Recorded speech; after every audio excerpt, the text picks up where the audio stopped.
안녕하세요. 네오젠 과학 전문학원에서 고1 통합을 담당하고 있는 김원주 강사입니다. 2024년 2학기 중간 통합과학 화수고 내신 분석 리포트 시작해 보도록 하겠습니다. 전체적으로 총평을 좀 드리자면 화수고 예전 기출문제와 비슷한 난이도였습니다. 그래서 화수고 같은 경우는 기본 개념을 묻는 문제들이 많고요. 고난이도 문제들은 그렇게 많지는 않지만 기본 개념을 활용해서 자료 분석하는 문제들이 좀 있다라고 생각이 좀 들고요. 일단은 기본적으로 실수를 유발하는, 즉 보기가 약간 길거나 좀 보기를 조금 까다롭게 내는 경우들이 있기 때문에 실수 유발하는 문제들에서 속지만 않았다면 좋은 성적 얻었을 수 있을 것 같고요.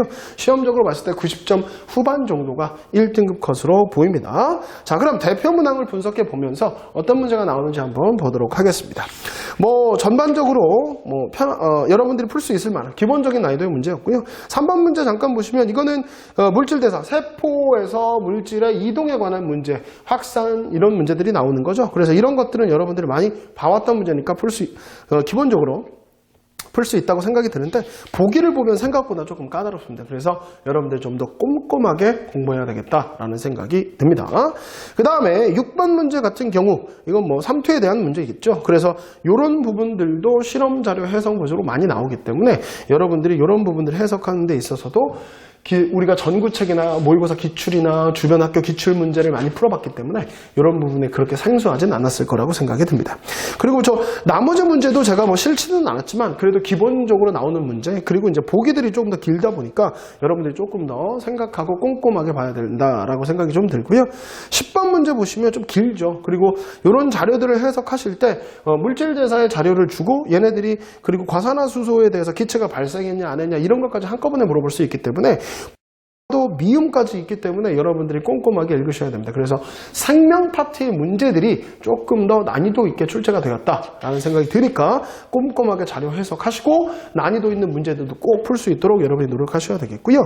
그 다음에 11번, 12번 문제가 나와 있죠. 전형적으로 그 유전 정보의 흐름의 문제에서 전사, 번역, 그 다음에 염기 서열의 개수, 그 다음에 코돈의 개수, 그 다음에 염기가 어떻게 상보적 결합되느냐 많이 물어보는 문제인데 여기서 보듯이 보기가 기역, 니은, 디귿, 리을, 미음 많이 나왔단 말이에요. 그러니까 보기를 꼼꼼하게 읽고 정리해서 실수를 하지 않도록 자료는 많이 봐왔던 자료이나 보기가 조금 더 까다롭고 실수 유발하게 나왔기 때문에 꼼꼼하게 보시는 게 여러분들한테 좋으실 것 같고요. 그 다음에 제가 자료 분석에는 넣진 않았지만 13번 문제 같은 경우는 페닐케토뇨증에 대한 자료를 쭉 써놓고 이거에 대해서 볼라라 라고 해놨습니다. 이거는 딱 비문학 같잖아요. 그죠? 그러니까 페닐케토뇨증을 몰라도 이 자료를 해석하시면 어떤 거고 원인이 어떻게 되고 어떤 증상이 나타나고 어떤 것 때문에 되는지 알 수 있고 우리가 이걸 들었을 때 유전자 이상에 대해서 이걸 한 번이라도 들어봤다면 그런 내용의 문제겠구나 라는 걸 판단하시면 자료 분석하면 쉽게 여러분들이 풀 수 있었을 텐데 자료만 보고서 이거 어떻게 풀지? 이렇게 생각하지 마시고 꼼꼼하게만 훑어서 읽어봤다면 충분히 여러분들이 풀 수 있었던 문제였던 것 같습니다. 그리고 15번 문제를 보시면 전형적으로 산화환원에서 금속반응성 문제죠. 그래서 많이 나왔던 문제인데 화학 파트의 문제는 그렇게 난이도가 높게 나오지는 않습니다. 그래서 평이하게 나오기 때문에 화학 파트의 문제도 꼼꼼하게 좀 다시 한번 봐줬다면 충분히 맞출 수 있었던 문제였던 것 같고요. 나머지 문제들도 기본 난이도의 문제들, 그리고 통합과학에서 기본 시험 자료들 이런 것들이 나왔기 때문에 여러분이 푸는 데 있어서 그렇게 어렵지는 않았을 거고 21번이나 22번 같이 21번은 이온화 화학 방식 쓰는 거. 이건 우리가 맨날 해왔던 거고 중학교 때부터 했었으니까 할 수 있었을 거고 22번은 일상생활에서의 중화반응 골라라 라고 돼 있고 그 안에 산과 염기를 골라라 좀 더 디테일하게 나왔습니다. 그러니까 누누이 얘기하지만 이 개념들을 정확하게 적용하고 그거에서 내가 이 부분을 어떻게 알 수 있는지 그리고 이걸 정확하게 내가 외웠는지 그런 것들을 물어보니까 문제는 평이하게 나오나 보기가 까다롭기 때문에 꼼꼼하게 읽어봐야 된다라는 생각을 갖고요.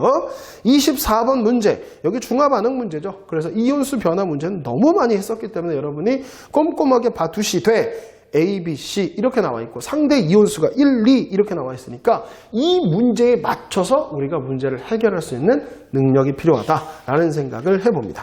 그리고 26번 문제, 요거는 조금 난이도가 있는 문제죠. 중화반응 중에서 이율수 비율을 갖는 문제, 모의고사나 고2고3 친구들의 그 모의고사 변형 문제들이기 때문에 여러분들이 꼼꼼하게 다시 한번 문제를 풀어주셔야 되겠다. 그러니까 너무 쉬운 문제도, 아니 여러분들이 너무 쉽다고 그냥 넘긴 문제들도 꼼꼼하게 봐야 되고, 고2고3에 나오는 난이도, 즉 우리가 배웠던 내용들 중에 고2고3에서 배우는 물화생지 내용들은 다시 꼼꼼히 정리해야 된다. 그래야 이런 문제들도 쉽게 풀 수 있다라는 생각을 해봅니다.